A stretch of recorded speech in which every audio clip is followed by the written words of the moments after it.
My check number. Yeah. Got a pot feel to it. Oh man, he nice. Got to fuck with Zone for a minute. Jay introduced me to these niggas. The amount of talent just right here, reachable, accessible. Just the niggas you know. Just, you know what I'm saying? Like some of the great motherfuckers right here in the town, bro. This shit nuts. Shit bananas. What up, what up, what up, what up? We in the building. Can't see. Boy Rick Mills in the building. Yeah, we outside, man. Voice of the streets, man. Hot topics, man. We get to it, man. On my vlog shit. You already know the vibes, man. BH Black House. Willie Walker. Go check out that Thankful Givens. Let's get it. It's lit. Y'all know the vibes, man. We in Zaza House. Shit in the building. Concept Kings. Right. It's goody.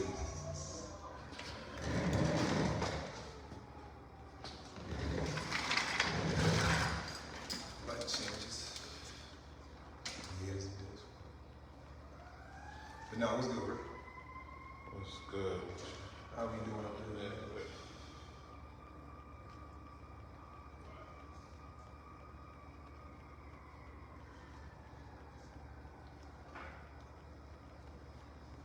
Willie Walker, BH, man. We outside, man. Hot topics, man.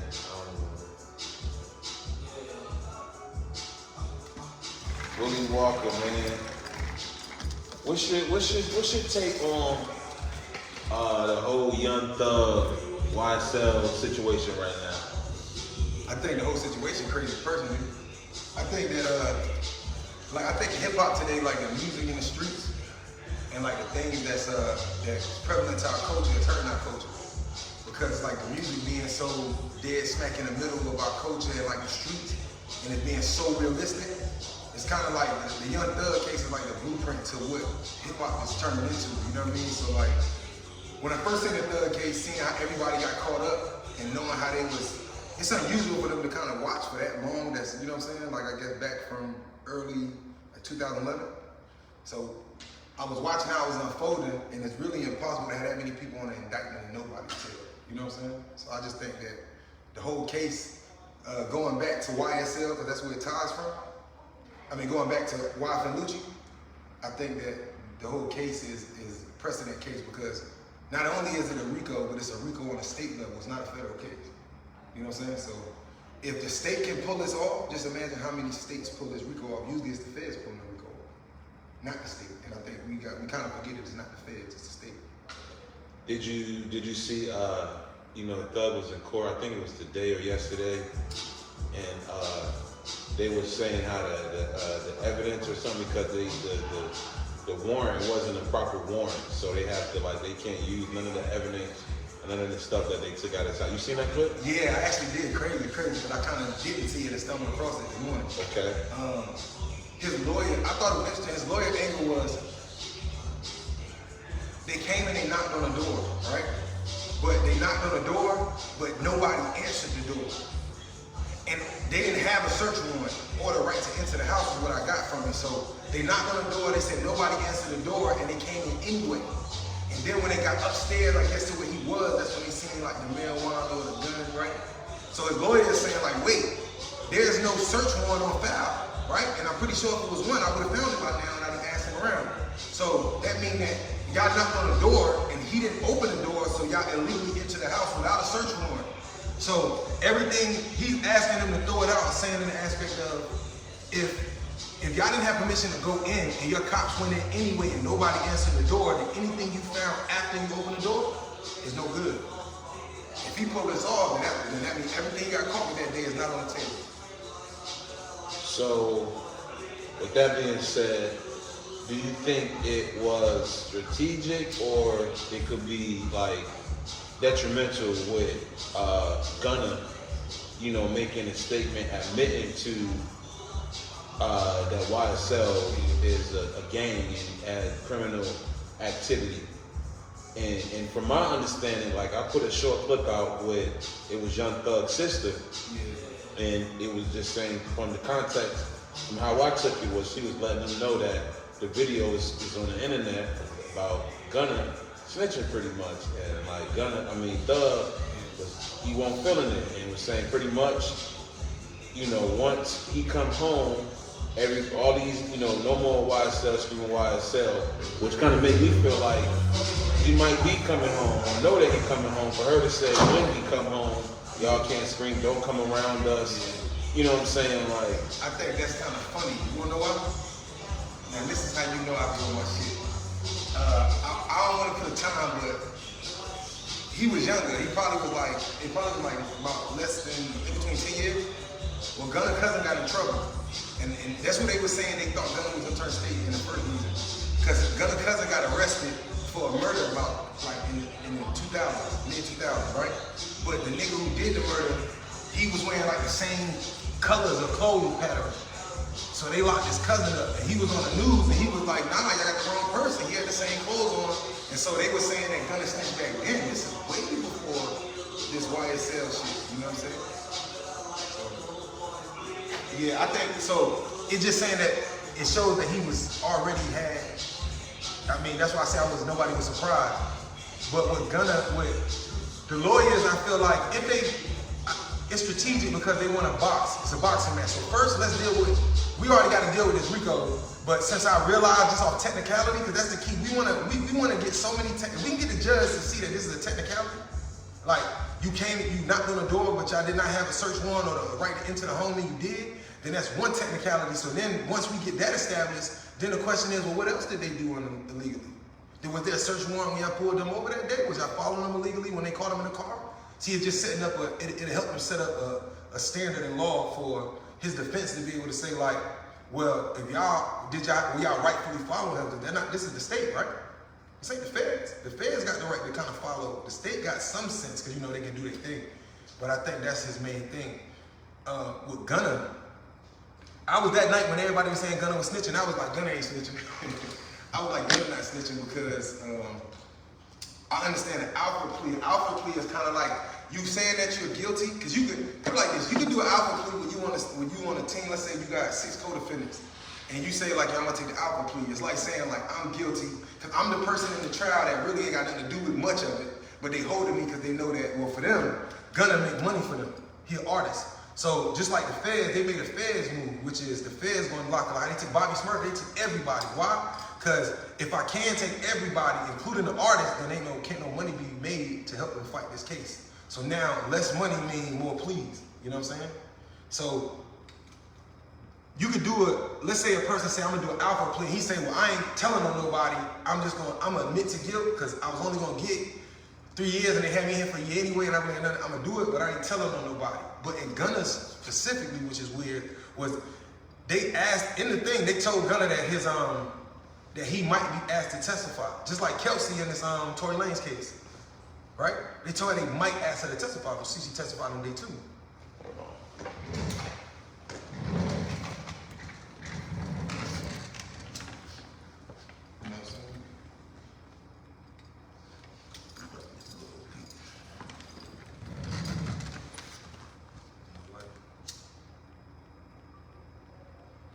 All right, go ahead. You sound like what happened with the Tory Lanez case? I was saying, just like with the Tory Lanez case, they told Chelsea she got immunity, but she got immunity in a certain way. So she can still say the wrong things and go to jail. So they told her that they might need her to testify, but you see how they brought her in on day 2 or 3, right? So she already in. If I do an alpha plea now, when Gunna goes back to court, Gunna could get on the stand and they can say, he already, in his agreement, he already waived his right to, he doesn't have the right to use, I'm gonna invoke my 5th Amendment rights. He can't say that because he already signed those away in the plea to get out of jail. So he gotta speak. Unlike Kelsey, she didn't sign those away, in my opinion. You know what I'm saying? She just got a certain type of immunity because they were trying to get her to help their case. With Gunna, if he get on the stand and he says, and they ask him questions and he be like, I don't know nothing, then he got convicted basically. Imagine like pleading guilty and they suspend your sentence, so he got 4 years. When he signed that paper, he got 4 years. The year he's done already, they gave him a suspended sentence. Like if you got probation and you're on probation for 4 years, they suspended his 4-year sentence. So if he get on the stand and don't say what he asked him to do, then legally he gonna have to do those 4 years. So that's a strong go to him. And if he chooses not to answer the questions, then he still can be heard. He can still be held for perjury because he doesn't have a right to not. You know what I mean? Because he's a state's witness. So if he does that, then he can still, I guess, keep his street card. But the issue is, it's not that. Let's say he just said that and they let him out. It's when they asked him, the judge said, so you got information. So you admit that YSL is a gang, right? The whole case is about making this shit a gang. In order for a RICO to work, this has to be an organized crime, right? So by him saying that, admitting it's a gang, everybody in there can't say what are their defense going to be? Because when they say no, they can bring Gunna in, or they can bring Gunna's testimony. Like he's like one of the best sellers on their label. Now that's a fact. So it made me think like, okay, now we all heard Gunna admit that yes, it's a gang. Yes, now in the grand scheme of things, in a slimy YSL world. You know, in my mind, I'm thinking now, they have money, and good money is good lawyers. And you find out what you need to find out. Now, they knew that the case was going to fold because the state moved prematurely, because they not the feds, and they was moving like they the feds, but they not, but Thug lawyers know because Thug paid like he weighed to you know what I'm saying? And so he got them lawyers retained. He was paying them lawyers every day. Now, if Thug come home, Gunna is home, he free already. If he admitted that YSL is a gang, and if charges are dropped and Young Thug comes home, imagine the cockiness, that we admitted, that Gunna admitted in the court that YSL is a gang, and we came home, y'all, and we beat the charge. Yeah. If they came home and beat it after all of that, and Gunna still testified and stuff? So he probably, You know what I'm saying? You asking like if he already, like, if he take the stand and they still beat it and come home. Well, I wasn't thinking about him taking the stand, honestly. I know from the case, the clip I saw with them talking about the evidence, probably might have to end up being dismissed because they moved prematurely on it. They didn't have the correct warrants. So you made me realize something too, when you said that. The fact that it's not the feds. They're not familiar in this territory, right? So his defense, that's what makes it a precedent case. Because I'm not saying it never happened before, but it doesn't happen. The state don't do this. The feds got the resources and the funding to go after the rapper. The state most of the time don't got the money. So if the state, they are acting like they're the feds, but in reality, they could beat this case and the feds pick this case up and then drink all their money. And the feds can sit back and watch everything going on and watch all the defenses and sit back and put everything together that's not put together by the state, right? So it's like, even if they come home, it doesn't mean that it's not a federal indictment coming. That's the thing. And even if he gets convicted, it doesn't mean that it's not a federal indictment coming. no, that's a fact. You know what I'm saying? But if they was to beat it, like I heard the sister say, like, ain't no more screaming a label and all of this, and I was like, yeah, I feel you, but I think, in my opinion, like, what the fuck they gonna do? See, I think we gotta get guidelines in this shit on the street code when it come down to like what's snitching, what's not snitching. Cause they be like, nigga snitch, but this nigga's 14 years old, he play basketball. He live in the community, right? So I think it gotta be guidelines, and I'm not saying that what Gunna did is okay. Cause Gunna threw his peoples under the bus. Now I can't deny that. If I was on trial with all of them, and I seen that I'm in jail and I see Gunna took that plea, he just forced me, especially Thug, he put me in a real fucked up position. Cause now I can't defend myself that way. You admitted it was a game, and you my artist. And that's what intrigued me, and I was curious to see how Thug trial went. And so when they revealed that information about the warrants, and just watching, you know, Thug's body language, it was just almost like, hold on now, like, they might got something up their sleeve, you know what I'm saying? The judge was, I don't know if the judge is paid off, but he was like real easy going, like about the, like, I mean, I was just like, damn. You talking about like in the case and shit? Yeah. I mean, the judge's job, technically the judge's job is to uphold. Like, he ain't really, it's the police or the, right?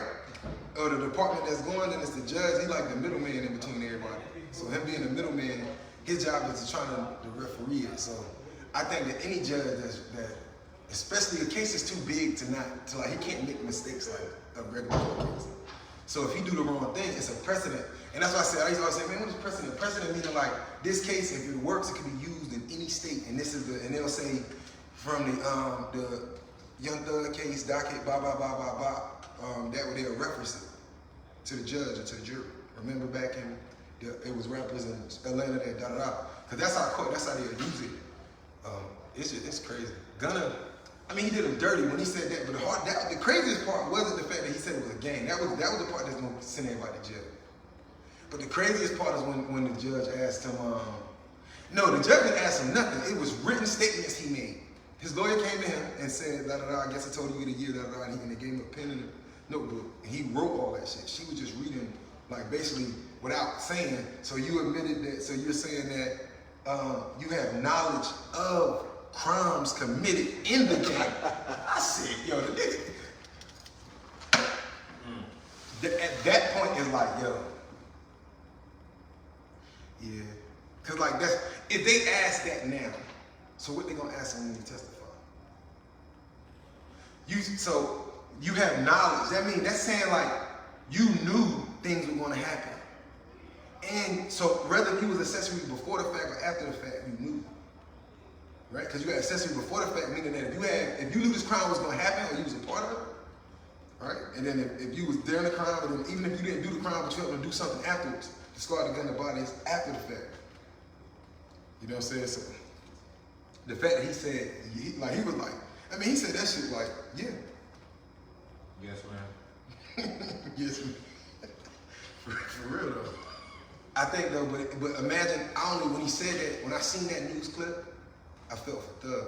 You know what I'm saying? I mean, the truth is, the streets ain't gonna be loyal like niggas think it is. It's not. It's just, we done seen all these cases in our lifetime. None of these niggas held it down. You know what I'm saying? That's why I seen a point that Hassan made the other day when Hassan was saying, like, we got mad at Tekashi, right? That's why I say it gotta be rules. The gang tried to kill him before he snitched, you know what I'm saying? Kidnapped him, his baby moms, all this stuff. I mean, we act like men don't got lines, you know what I'm saying? But on the street code, it's always supposed to be okay. So I think that's why I gotta be rules in the Gunna case. The question we need to ask is, what the fuck was going on in jail? Because Gunna probably wouldn't even be in the same pod with them. Gunna be in the crib. But what was going on in jail though? Because you know, they don't put everybody, sometimes they don't put everybody in the same pod. Where was Gunna? Because remember, I think they had him in a different jail, remember? See, that's how I knew he was going to talk from the beginning. What was it, like last month or 2 months ago, they was talking about Gunna and they didn't know where he was? Right? It was Gunna, right? Yep. And then he was everybody else over here in Fulton County, this nigga over there in a whole nother county with some white folks. It was intentional. They separated him from the gang, and they knew out of everybody that he was pink. You know what I'm saying?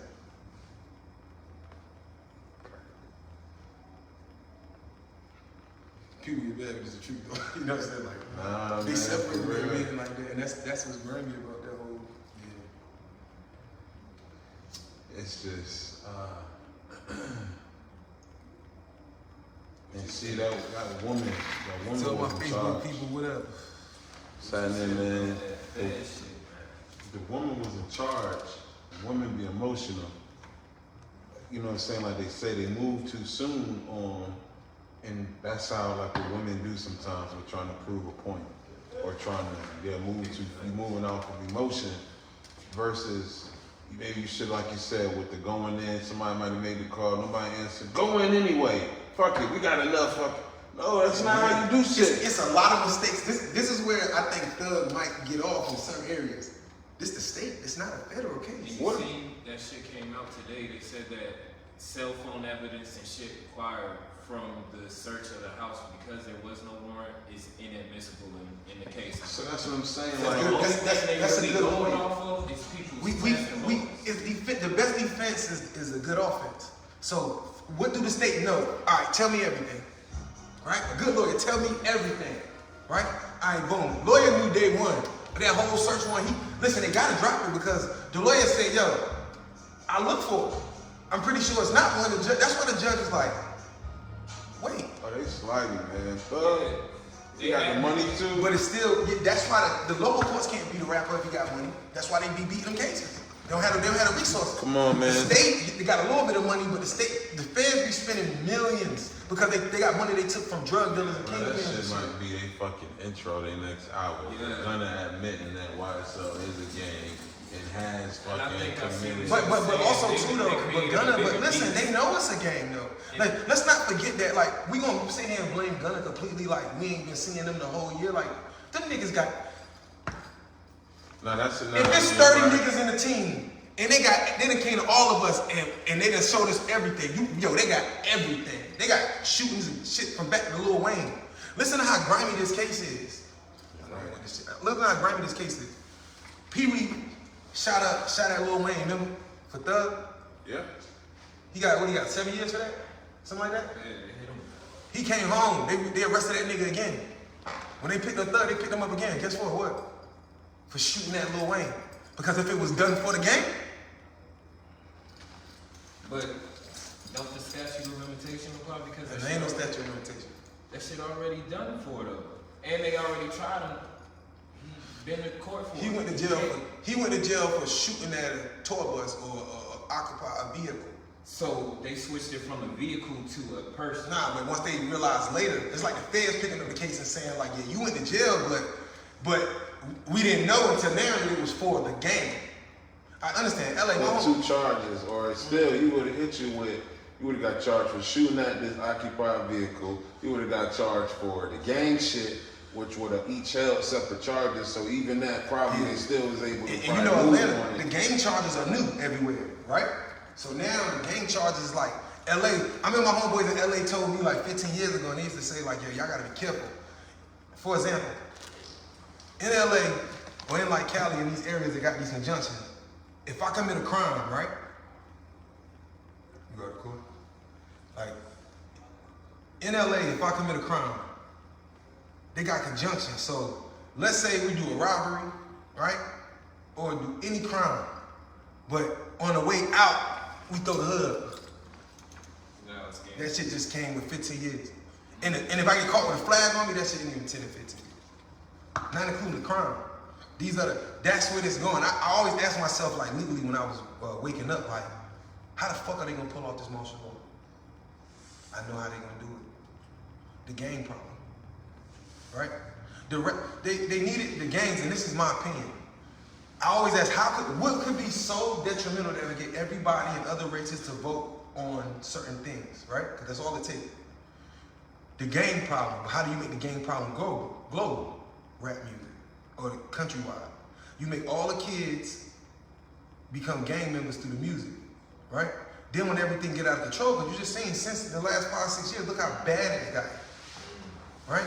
At what point do this shit start? When does the senator of one of these states take a bill to the White House? So you feel like it was the government's intention to make the gang situation worse so that they can eradicate it? Yeah. Start. So you saying right now? Because that's the only way you can call martial law. But you can call it state by state. Do you get what I'm saying? Really, they didn't tell us that. It does. Martial law isn't called by like the president saying lock everything down like they taught us on TV. Every governor of every state has the power. And then the sickest part of this shit is like, you remember damn Mike Brown? They call it, but they don't have to tell us. They don't have to tell us, and they're not. So it can go like Chicago could be a martial law, like Chicago and 3-4 states could be a martial law, and the rest of America walking around living regular. But the governors got the power to shut the city down in a martial law state and call in the military, not the president. And the president can call in case of emergency, but I mean, how he gonna disperse everybody everywhere? That's why it gotta be. And the church and the state got its own rights. So that's what I'm saying. The gang problem, though, once the gangs get out of hand, every state get conjunction laws. Then when the conjunction laws spread, then it becomes a problem, and then that's when they say the concentration camps that's already built in South Carolina, LA, New York, Texas, I believe. All the places where the highest concentration of black people are. You know what I'm saying? Or like, you remember a lot of people didn't know about them prisons? Like, people that been studying know about them concentration camps and the underground joints and the light rail trains with the handcuffs in them. See, like, if you really like the shit from the movie. yeah, like, nobody knows, like, if it's gonna be like, what are they planning for? But I seen with the pandemic, I learned this 10 years ago, but after seeing the pandemic, it made me start thinking about maybe that's what all of them cats, they got like 100 million black coffins just sitting out in the field. And they got these trains where they got you shackled to shackles from hand to feet. So whenever they call it, it's gonna be like that. You know what I'm saying? Man, just hearing you say that, you know what I'm saying, with everything that's going on right now with Ye and, you know, everything that he talking about, quote unquote, you feel me, like trains with shackles, and it sounds like some type of preparation for something that we seen with a certain people, you know what I'm saying, that Ye, you know, it's something, who? Well, we never asked ourselves, first thing, remember when Ye was first creating them clothes? They're like prison clothes. And they were so happily investing in them.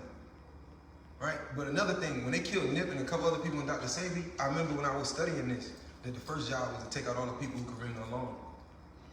You know what I'm saying? Like Dr. Sebi, Jesus and Dr. Sebi had a lot in common. He was a herbalist. You know what I'm saying? Like in the scripture it say, heal the nation with the herbs, and they give you the herbs, but I never hear nobody talking about the herbs. It's in the Bible, they give you the names and everything of the herbs.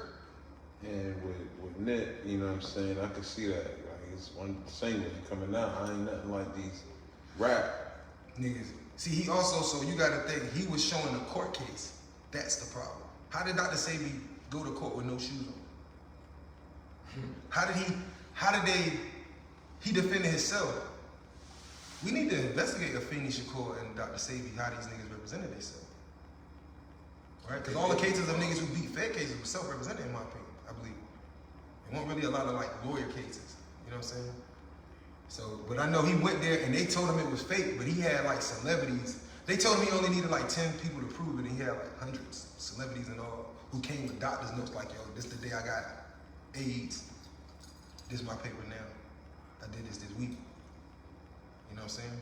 And then, and not to jump, but you remember we was talking before about like the products niggas selling CMOS? CMOS? Yeah. Like CMOS, a lot of people be buying CMOS, and our bodies are so fucked up from what we eat that CMOS they giving us, it definitely helped, right? But I could tell niggas didn't study Dr. Sebi. Because Dr. Sebi made it very clear. See, I'm one of them people, I'm one of them students that when I started studying Dr. Sebi, I was like 21. At the time, before he died, he probably had like 80 videos out. I watched every last one of them probably 30 times. He was like my father, so I definitely, it was just something about him. You know what I mean? Right, it resonated with you. Yeah, and Dr. Sebi said that if the body's not gonna eat meat no more, that first of all the plants you need to heal yourself is in the jungle somewhere, and it got to be somewhere where the molecular structure has never been tampered with. So that's the only thing that can produce these vegetables, right? And he explained that he didn't get it didn't fall out the sky, but his grandmama was an herbalist, but he worked with no high school education in a steam room, like the boiler, and he was the person that had to fix the boiler in this company. And he realized like these machines, one day the dude said, you know, these machines is like the human body. And he realized working in this place that if there's something wrong in the boiler, which is the stomach, then he had to fix the alkalinity. And he started learning, he thought about, hold on, ain't this the body? Just like the car is the body.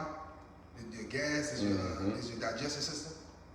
So he was saying with these herbs that you get, you gotta drink high amounts. So you know, like basically it's like selling crack is what they doing with CMOS.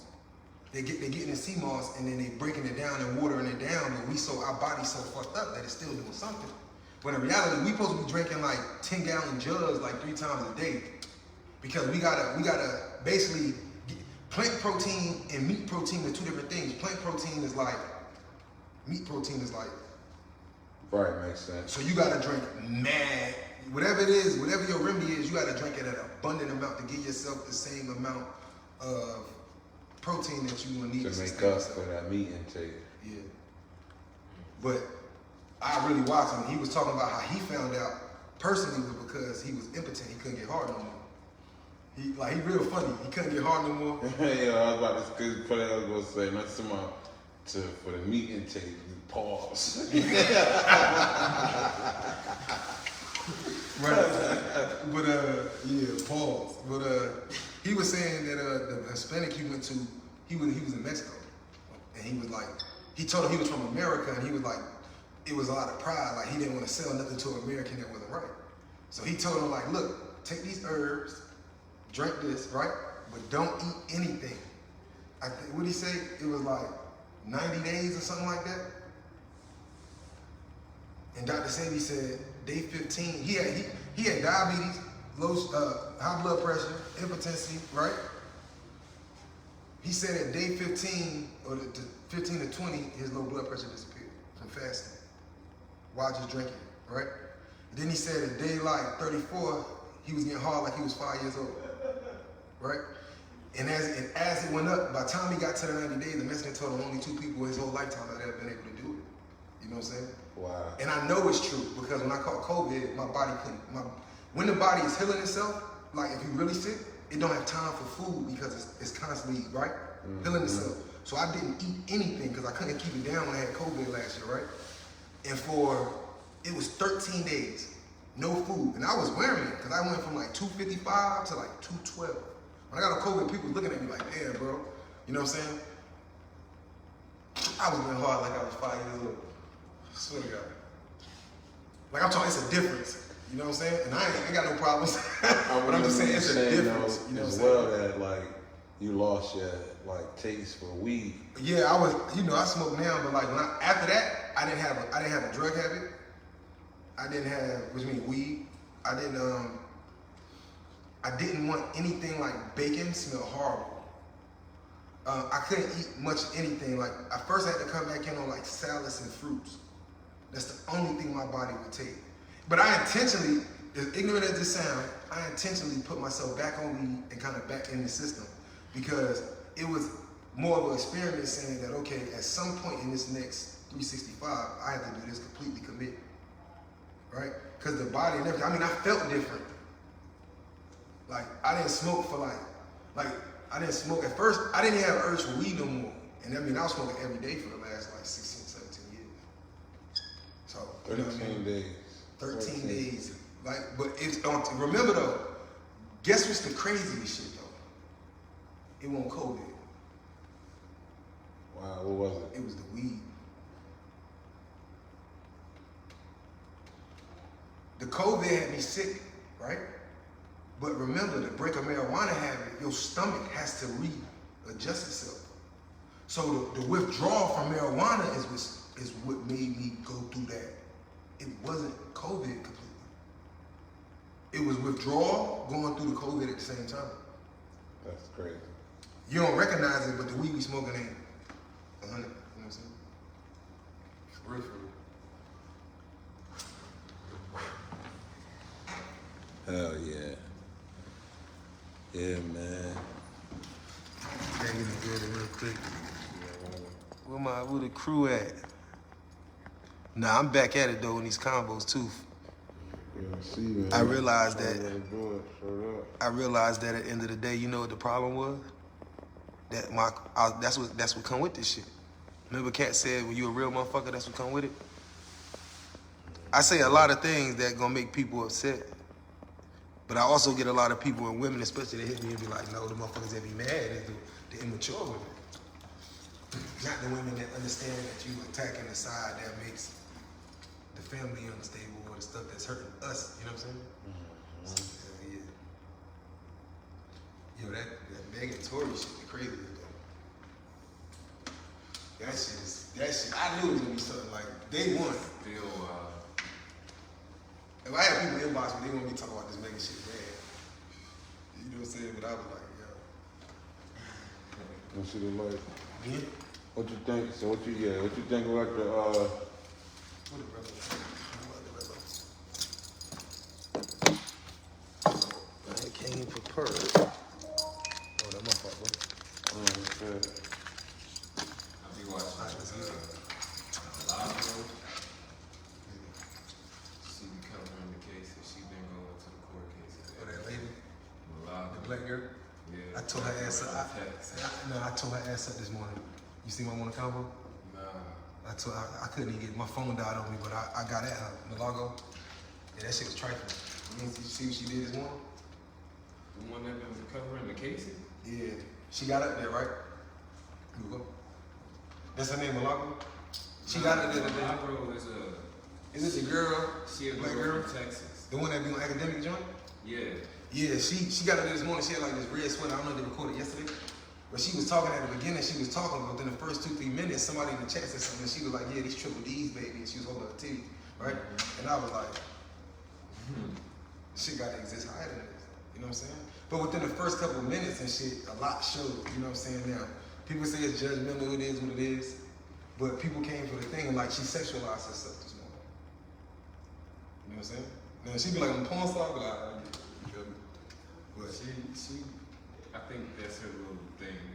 yeah, I think that's how she get her little followers. That's her promotion. She attractive, you know what I'm saying? So I ain't gonna knock her.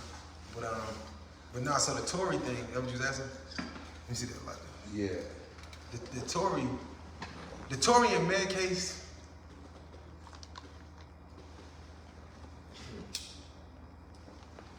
That's all you can say.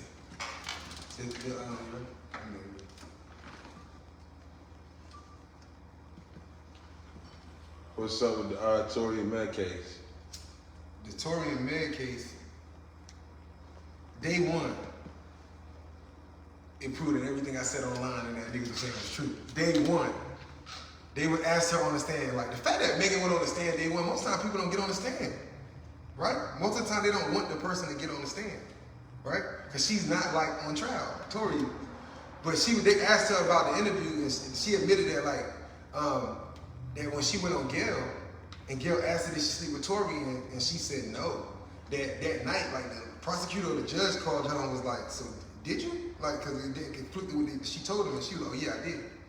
So from the beginning of this, it was already like, you already lied to the public. The only thing Tory defense has to do is prove that she's not credible. Very simple, but very strategic. Prove that she's not trustworthy, right? Also, we got her best friend, right? Her best friend came to court on her side, which was weird to me because she was mad afterwards with the Facebook post or whatever she was, Instagram. And then she kept it funky. And she even admitted like that she wasn't honest with the police originally, even when she went in to talk to them. But this is where the case, as far as Meg and Tory and them, it says, okay, this is where they opened this shit up. They asked her friend Chelsea, they said,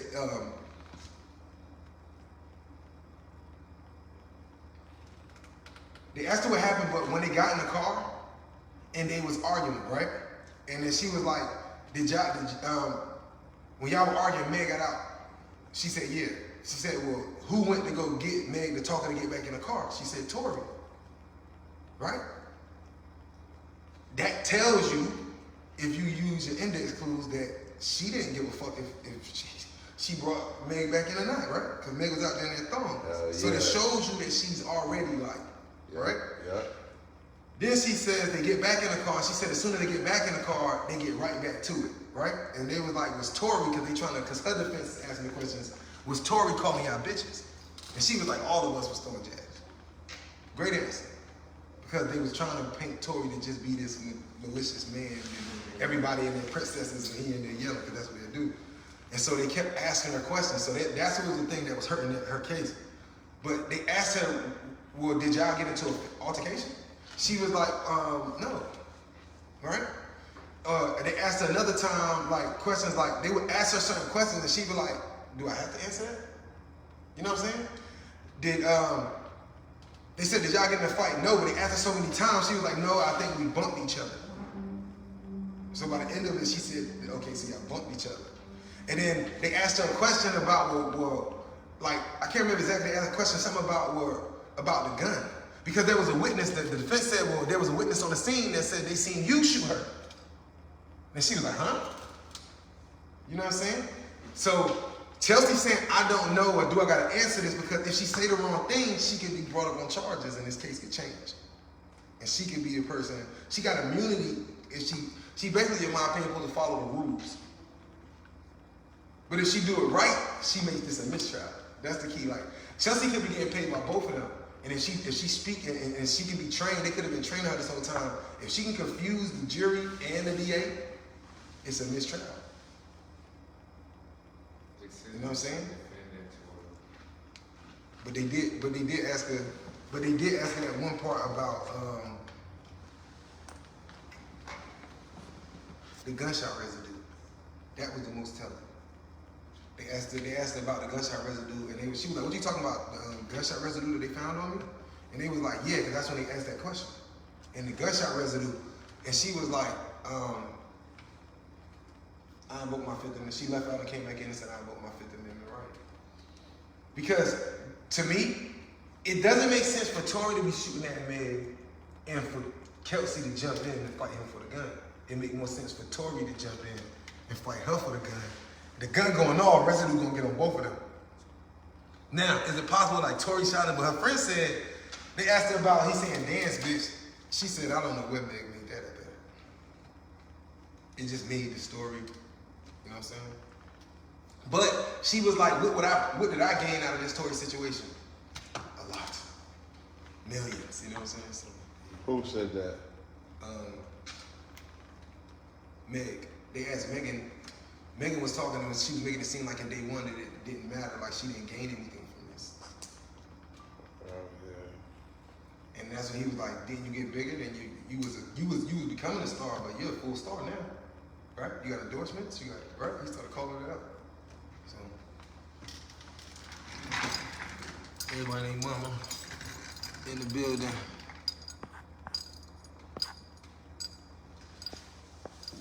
What up? We in here in Zaza house right now. And my man zoning them spot.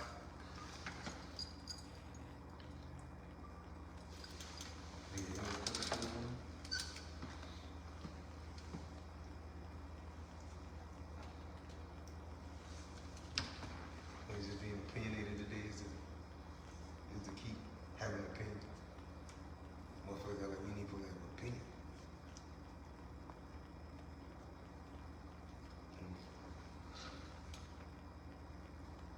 Crazy. Who in the building? See the niggas in here. Who in here? Oh, my bro. Anton, what up, bro?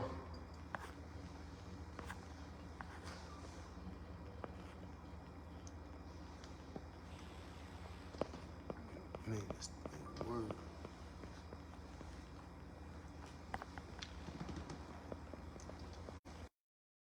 For everybody tapping in right now, we just going through this interview, different questions, talking about different topics. We gonna be getting with you. Let me turn my camera. We gonna be doing this on a regular. Me and Rick, we got L3V3 album about to come out soon on VH. You know what I'm saying? But we doing these current events. We gonna be sitting there chopping it up, doing current events, and chopping it up, taking it to the next level with some of the conversations. You know what I mean? We in the building, man.